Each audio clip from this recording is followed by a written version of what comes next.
Pam Whomes reads a letter from her son, Jack. He's in Whitemore Prison. He's been in jail for 19 years. It's hell, constantly on your mind. I go to bed with it.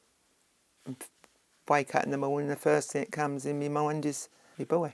Twice a day he rings me, regular.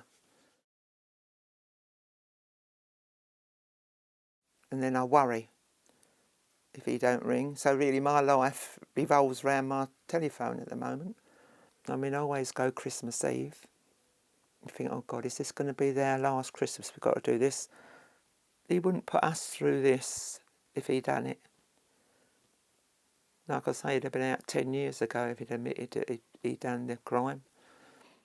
20 years ago this weekend, at the bottom of this country lane at Rettendon near Chelmsford, 3 drug dealers, Pat Tate, Craig Rolfe and Tony Tucker, were shot as they sat in a Range Rover.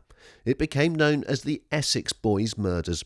Jack Whomes and another man called Mickey Steele, both involved in criminal activity, were found guilty of triple murder.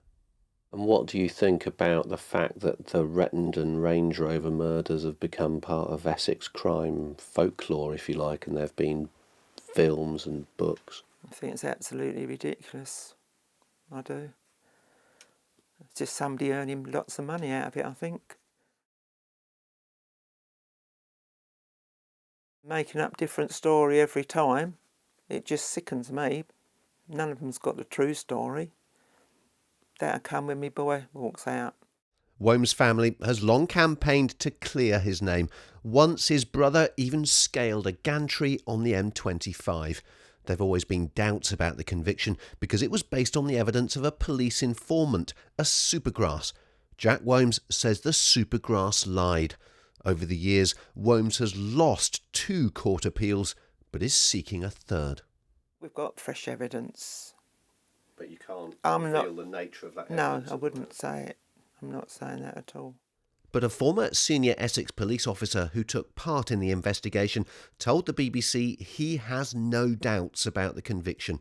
Detective Superintendent David Bright said it was a long and very thorough trial and the decision was unanimous by the jury. They were very satisfied with the evidence. It wasn't a mistake. It was a horrendous crime that deserves to be punished. Do you ever think of the families of the 3 men who were shot? Oh yeah, I do think that. Do think about them. I did when I sat in the Old Bailey at the trial. I just think, I'm glad my boy's here. It's bad that they've lost their sons. I just feel that my boy's had 19 years of being locked away from his family, missed 19 years of his life. And that's worse than being dead, really, to my mind. But even when his dying father pleaded with him to admit to the murders to speed his release, he refused. He won't admit to something he's not done. And do you think you'll live to see him released? Well, that's me one aim in life. I just hope that I'm still alive to see him walk out of there. But I know, even if I'm not, he'll fight on.